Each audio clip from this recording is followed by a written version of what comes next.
shift does occur towards non-locativity, it would be helpful to have a meeting to discuss all the types of pilgrimage, both past and present.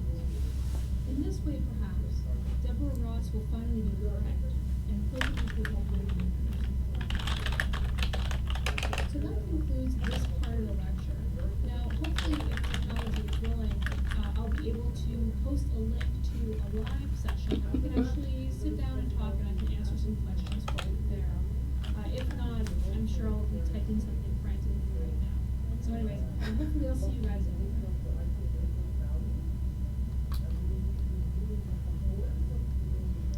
Hey, Ridge.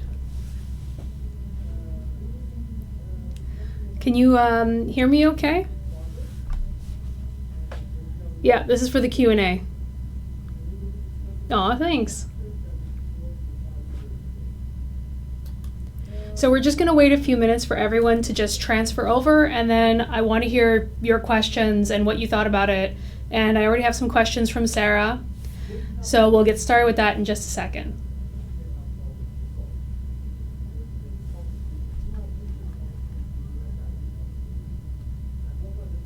If ever you're if ever you guys are asking me a question and it takes me a while to respond, there's actually a bit of latency on the stream, so it might take me a few seconds. Aw, thank you, Sarah.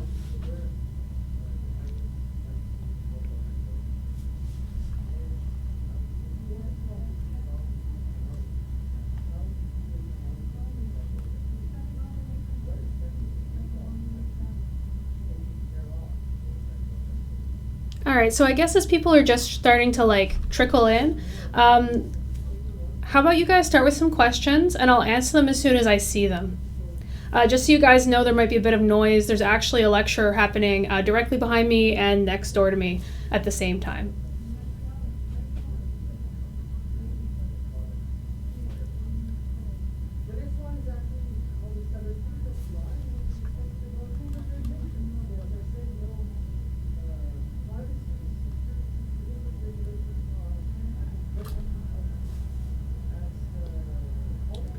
All right, so Ridge asks, do we have any studies on modern non-locative pilgrimage? That's a really interesting question. Now, there's a few studies going on specifically on different types of non-locative pilgrimage. There's Anne McDonald out of St. Paul's University who's actually looking at the recreation of the Camino de Santiago in Ottawa. So what she does is she actually asks her participants to go and walk the same distance that they would if they were on the Camino, to report back afterwards how they feel about the experience and whether or not they find it spiritually useful. Aside from that, there are a few actual really cool there's a few cool virtual pilgrimages that you don't tend to hear about.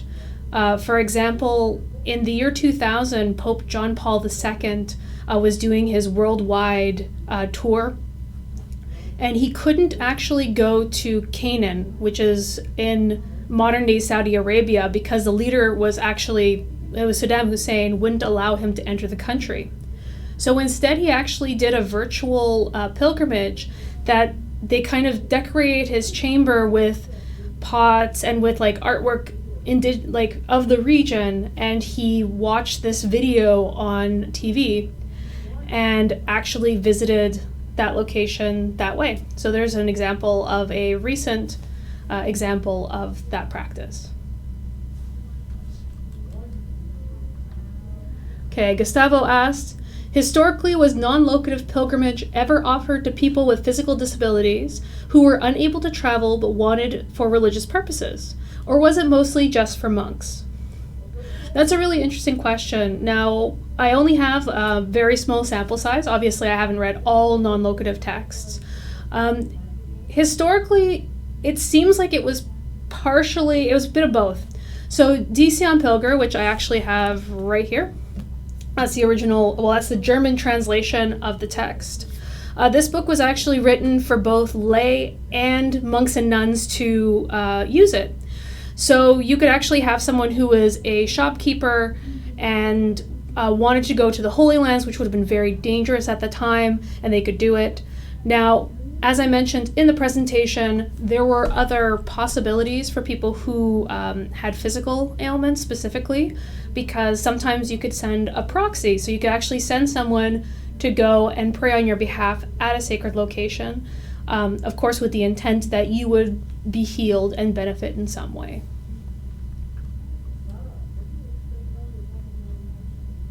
Okay, MG asks, how can someone truly simulate an old-style pilgrimage through cyber pilgrimage? That's a really interesting question. Now, Sarah and I actually talked last night, I believe, about this very thing, which Sarah can actually, if you can type down what... Sarah's at a medieval texts conference right now, and she was telling me last night that the main presenter, in fact, was very much in touch with that kind of cyber field, and was actually kind of open to the idea of both the spiritual and the physical working together in that way again. To give you a bit more of a concrete idea, there's a few people who are actually working on bringing this old style of pilgrimage into modern usage through technology. But they're still very much in the beginning phases of this. So I'll actually post an FYI on the Moodle with some examples for you to take a look at. Yeah, Sarah is actually correct. It was Iraq, the country that I was trying to find before that the Pope couldn't go to. Sukana says pilgrimception. I love that. Okay. Chloe asks, so Eden Salno explained that the actual physical place has only a meaning because of humans, opposed to Turners who said the environment has its own meaning. Kinda. For the purposes of the class, I think that's a really good distinction to make, because the Turners have the concept of communitas and the conception of you go to a sacred place and you're going to be communing with the divine, with other pilgrims, and with it's a very kind of kumbaya system that everyone gets along. There's a lot of fellow feeling going on. There's a lot of, their critics would say, utopian good feelings around the situation. Whereas for Eden Salno, they say, well, no, everyone has different meanings associated with a sacred place. For example, the person who's taking care of the sacred space probably wants different things than the person who's coming there for a healing miracle, for example. Or, see it very differently. Someone who actually just works at the location probably just sees it as a 9-to-5 job. So there's a big distinction between the two in that way. Of course, I'm simplifying it, but I would encourage you to go back and look at the slides on those two typologies, because the distinction is really important.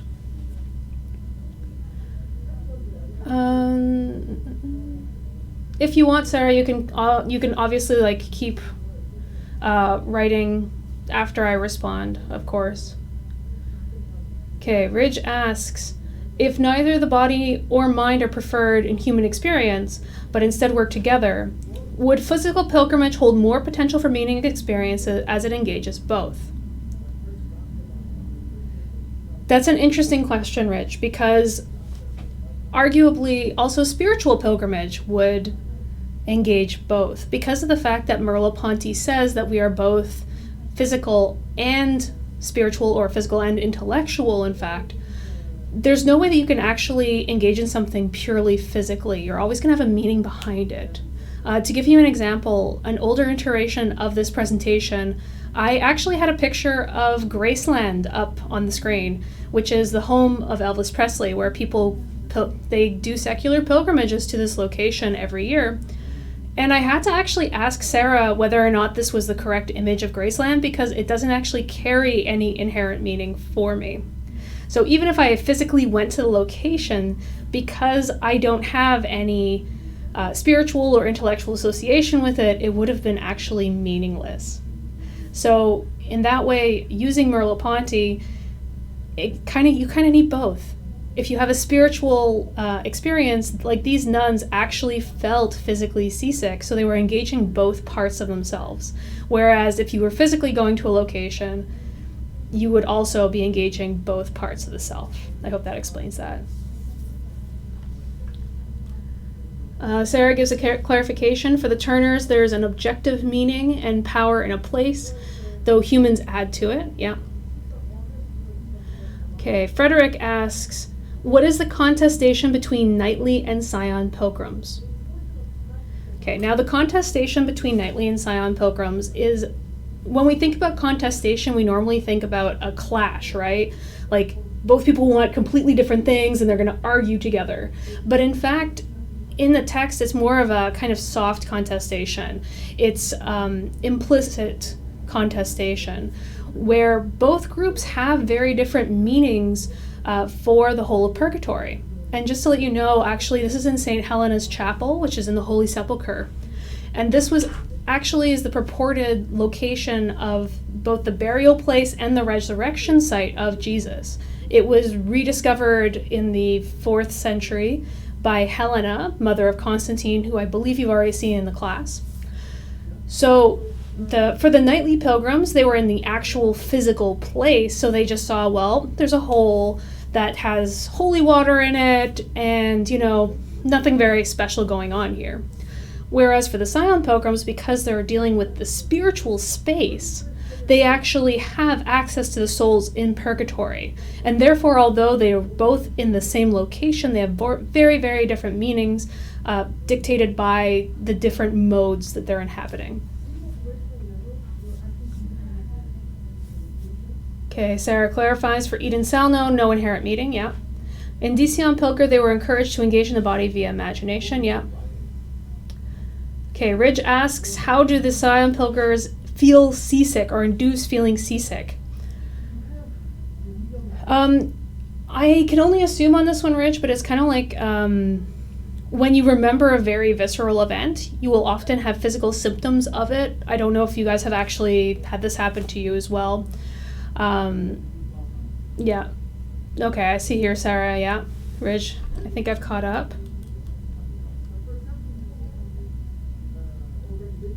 Okay, Chloe asks, are there some religions against virtual pilgrimage? Very good question. Now, I don't know the entire answer to this. There are some issues around it, especially when it comes to visual representation. So, for example, if someone were to create a cyber pilgrimage, there used to be a cyber pilgrimage of the Hajj. So that pilgrimage online that you could actually travel through in 3D space.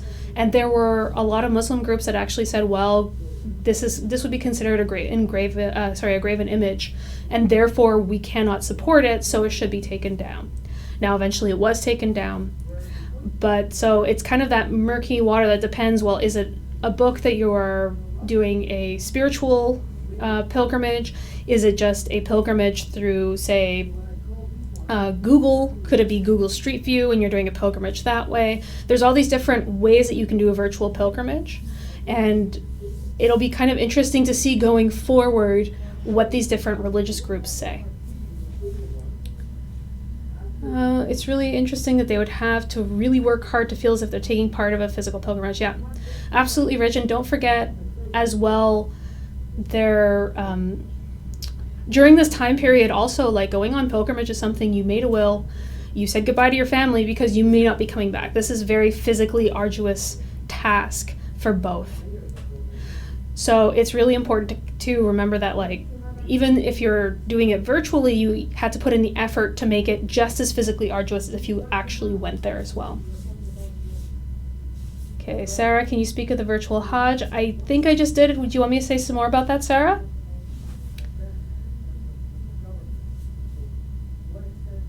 Yeah, Sarah's raising a really interesting case, in fact, that one of the members of their group actually went on Google Street View and was able to recognize stuff. That was actually really cool.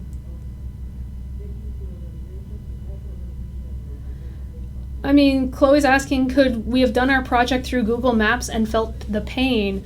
I would really like to see an interesting case study for that, in all fairness.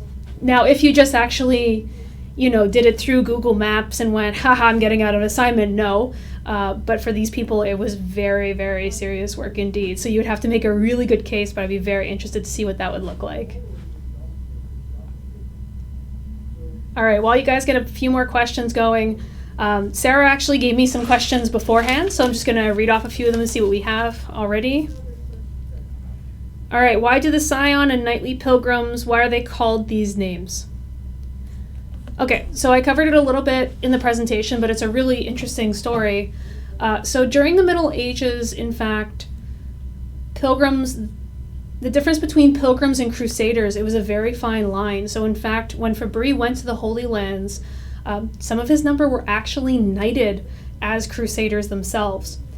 So using the term nightly pilgrims for physical pilgrims was just a continuation of that. There wasn't a clear, distinct line like we would have now between someone who was going to liberate the Holy Lands from a very physical, like for military purposes, or from spirit, like in a spiritual way. They in fact viewed themselves as, through their very physical presence, releasing the Holy Land from their perceived enemy spiritually.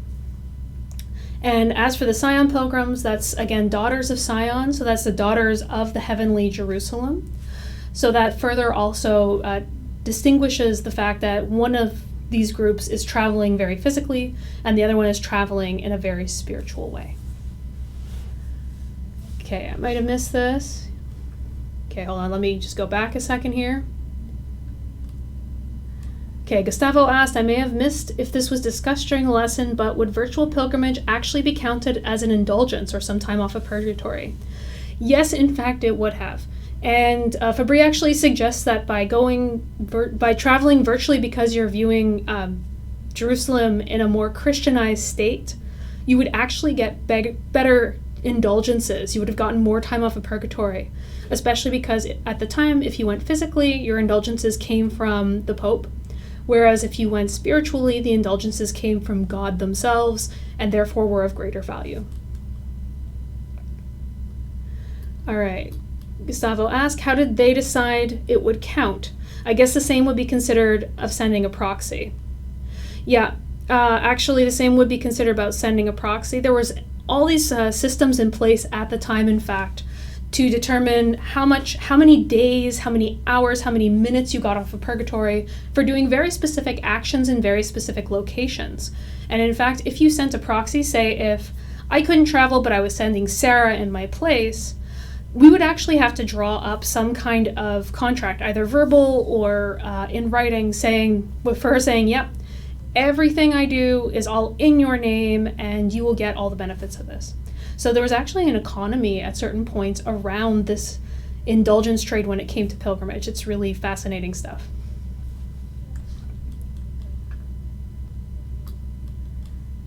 Okay, Kismet asks, it makes sense that the Nightly Pilgrims are called so due to the association with the Knights of Valor, but what does Scion mean?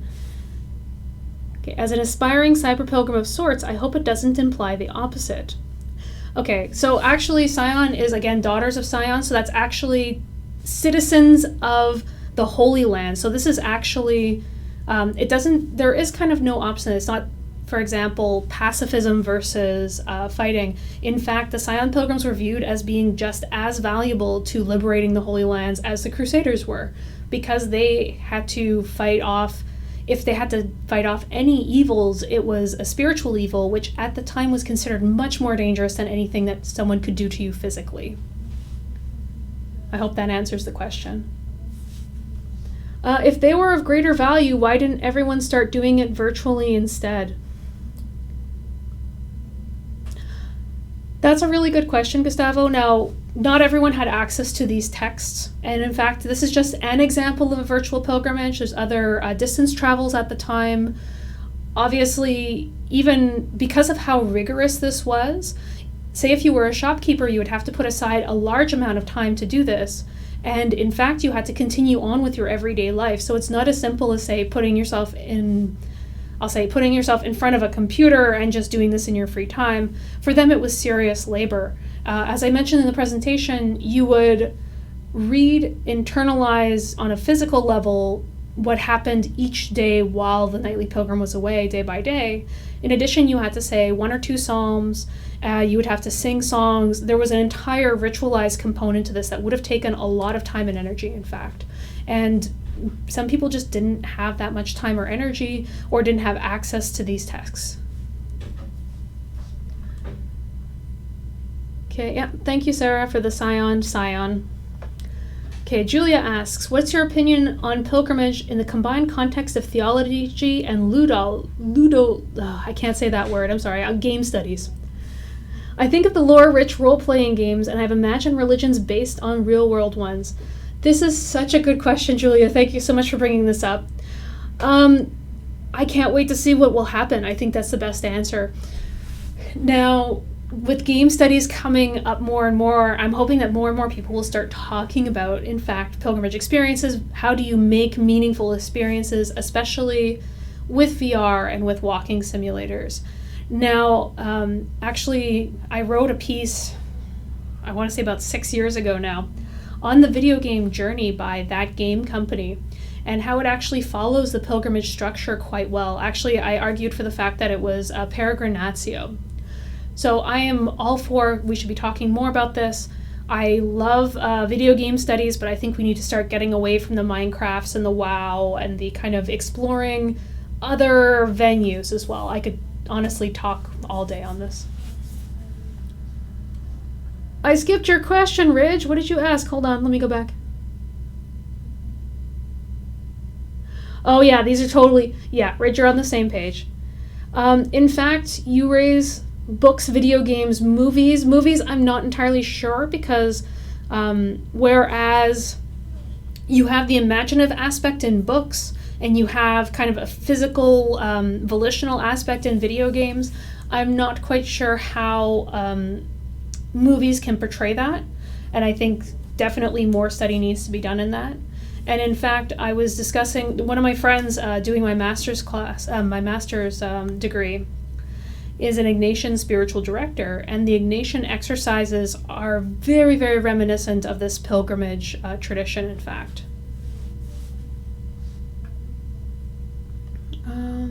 Okay. Thank you. Yeah, Sarah raises a really good point here. Books were very rare. In fact, there was a lot of other ways, too, of engaging in virtual pilgrimage of different types.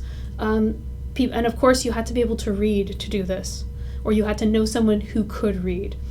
So, of course, at the same time period, again in Germany, we have people who are writing about if you walk around your cell so many times, this represents this specific distance in the Holy Lands.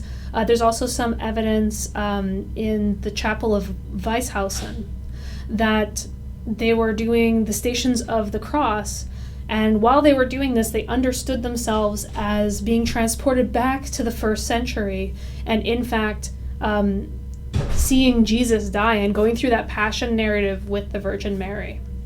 So there's all these different forms that are coming out around the same time, all in very different ways. Okay, did some lie about doing the Scion pilgrimage for status, Jessica? Okay, that's a really good question. I don't know. There actually isn't any texts from people who were Scion pilgrims. It would be very interesting. I would think that, especially because of the fact that in order to do a pilgrimage, you had to get permissions from your spiritual advisor. Someone would know about it, and you would be probably doing it in a group. If you were doing it on your own, it would kind of be a secret pilgrimage, and you wouldn't necessarily want to talk about that. In fact, at the beginning of the Scion Pilger, Fabry sets out 20 rules for how to go about this pilgrimage. And one of the rules is, in fact, not to flaunt it, not to talk about it really, just to be very humble as you go through this and know that what you're doing is right, holy, and just. Okay, whoop, I think I just skipped some. Okay, yeah, it was a similar question.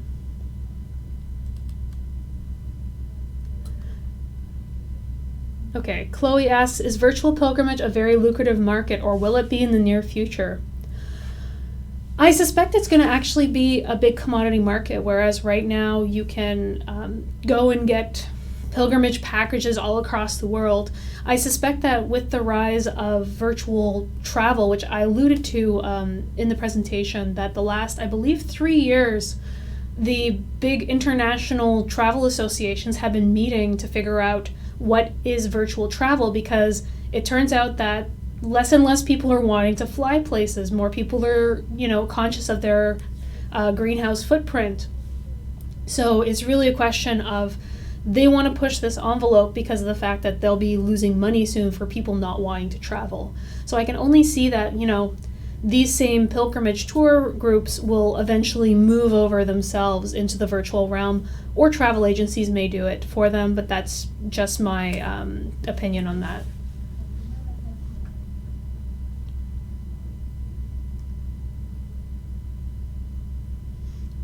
Okay, you guys are pointing out a lot of video games, and I completely understand. Yeah, and like D&D, Warhammer, 40K, Assassin's Creed plays with this a lot, yeah.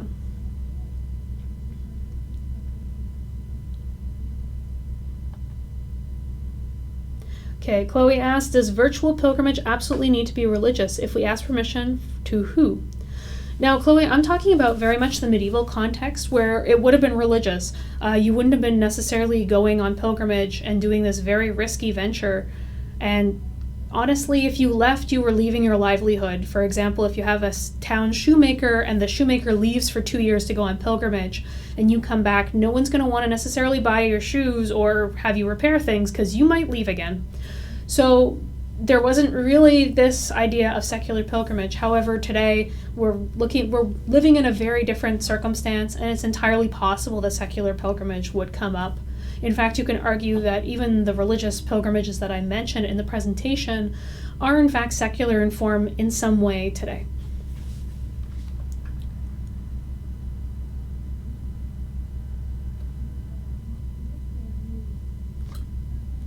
Yeah, I did write a paper about joining the game as pilgrimage.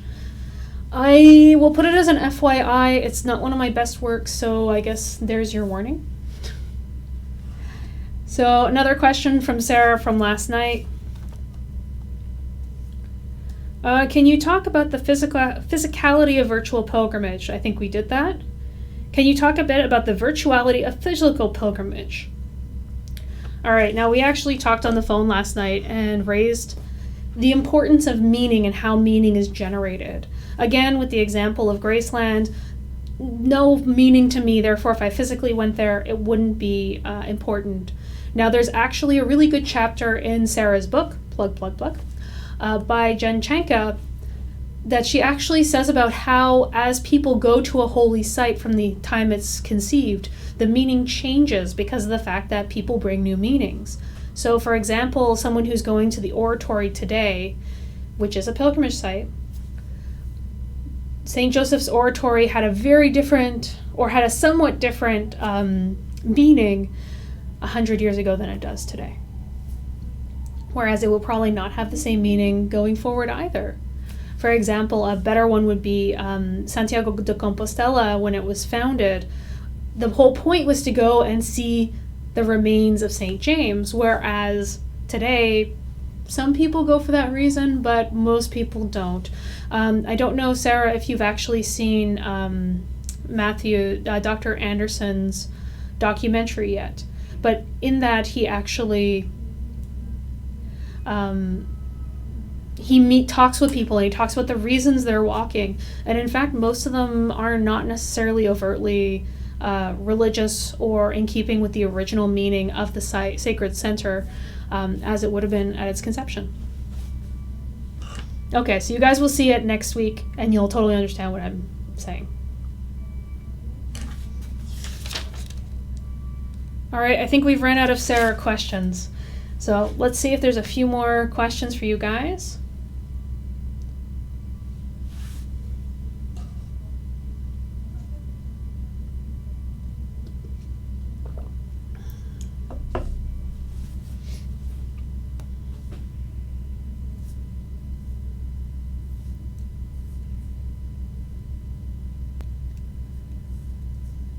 Yeah, Sarah, you can go ahead and start typing it. Ridge, what is your favorite video game pilgrimage related? Oh, that's a good question. Now, this, of course, depends on what we call pilgrimage.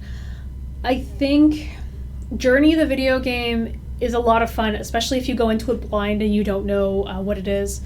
How you meet other players is really, really, really, really interesting.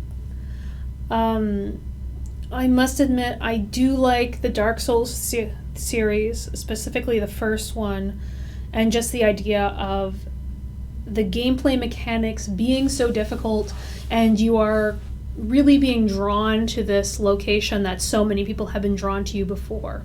And then to realize that this is all a cycle, and this is like the meaning of your journey is really your own, but at the same time you'll keep meeting with these characters and with these pieces of lore that suggest, hey, everyone else is doing the same thing. So I'd say those two. And I'm trying to find if there's a third one. I've seen a lot of really interesting arguments for some walking simulators being in it, but I don't have that much experience. So if you guys have some video games to suggest to me, I would love to hear it.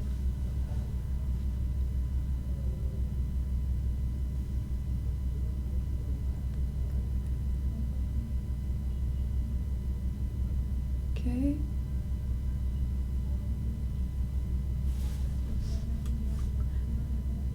Yeah, Robin Julia has some parallel interest to you. Yep, I saw that in the questions. That's very cool.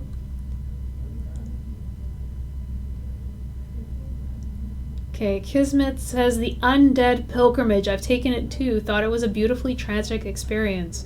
Now, is that the Undead Pilgrimage? What is that, in fact? Can you tell us a bit about that, Kismet?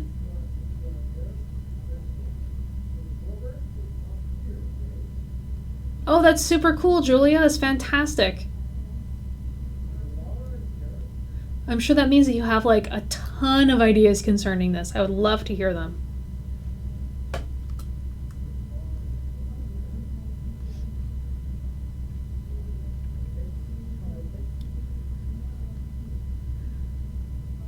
So Sarah, what was your question?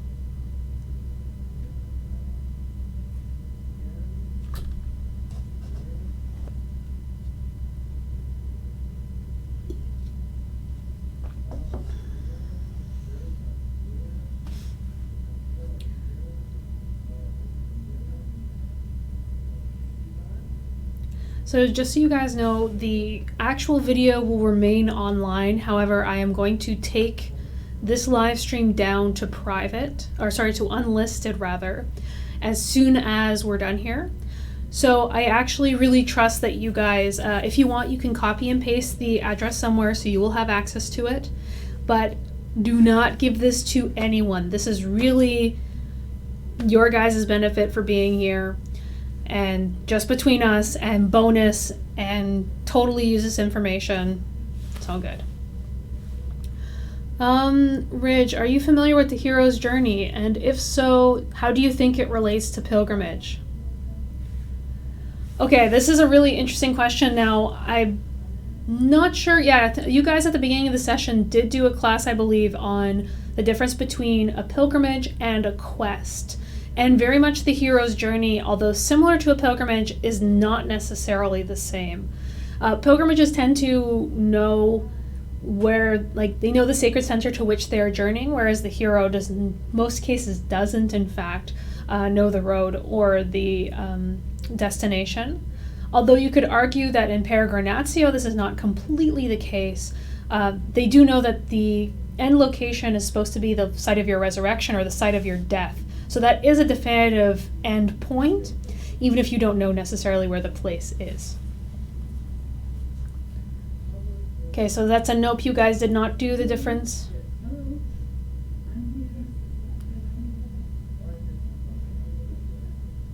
Yeah, also in a vision quest you don't know where it's going. It's very meandering and you may not actually have any of the endpoints that you seek. Whereas, again, pilgrimage, you know, hey, I'm going to, I'm going to go see Rome. I'm going to go to Rome. I'm just going to go to Rome, and I might go somewhere else beforehand, but I will go to Rome.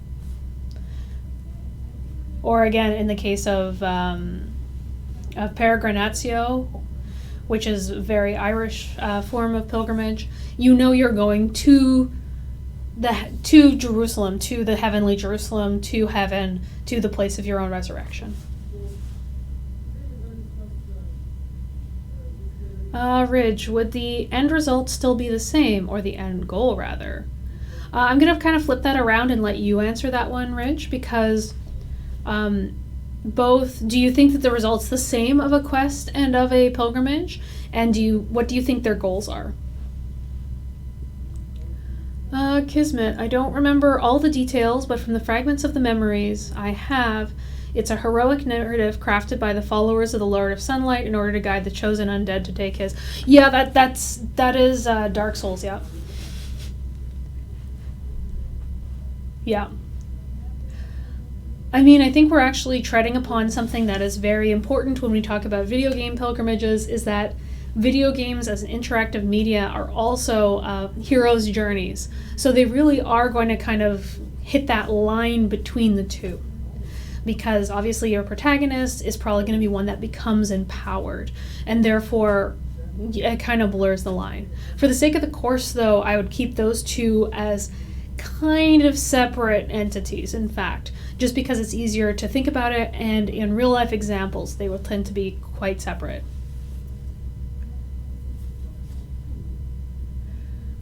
Okay, Rich, such a Sarah move. Yes, we've worked together. I do think the end goal is the same, although the particular motivation may be different from person to person. Yeah, and Sarah points out it's a fan of meanings, as Simon Coleman would say. And that's 100%, 100% on that.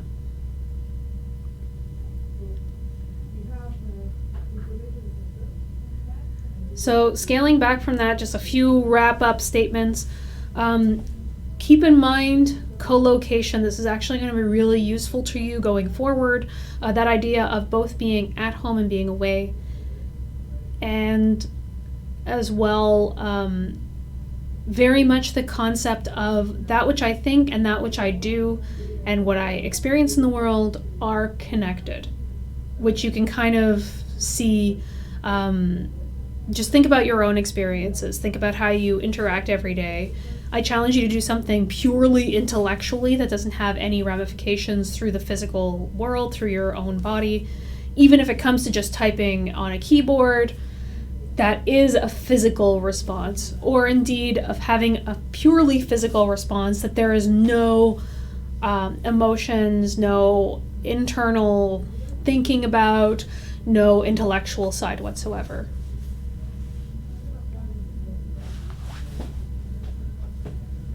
Oh, and Chloe, you don't have to worry about being a gamer. We just tangented. It's fine.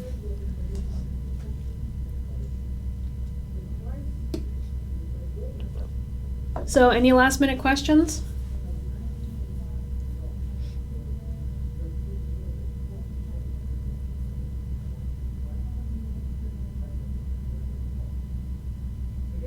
All right, so I think that this is probably it for now.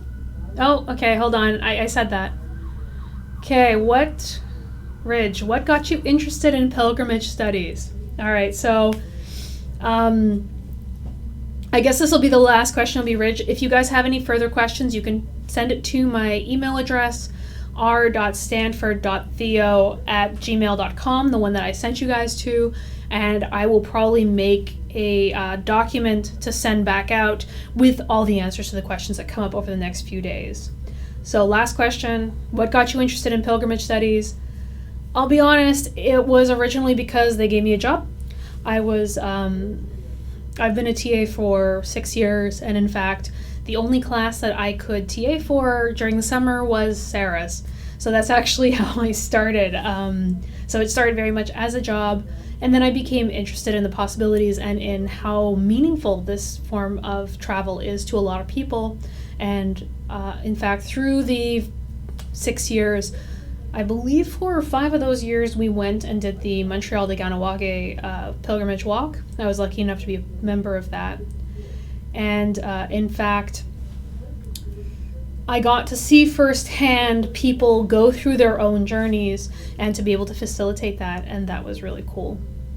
So that's kind of how that ball got rolling. And as I mentioned in the intro video, the actual thesis topic came from 2 students in the same pilgrimage class. One, before the class began, emailed me to say that they were unable to physically journey. And, what did that mean? And, can I still do a pilgrimage class without being able to physically go anywhere? So there was that individual. And then also there was a gentleman in the class who was Muslim and was wheelchair bound when I met him. And he once looked at me and said, you know, how lucky he was that he had done his Hajj when he was a young man, because he would never get into heaven otherwise.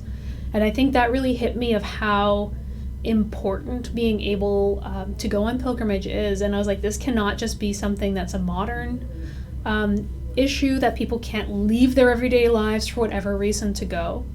And there must have been ways that people have dealt with it in the past. So that's really how I got started on this.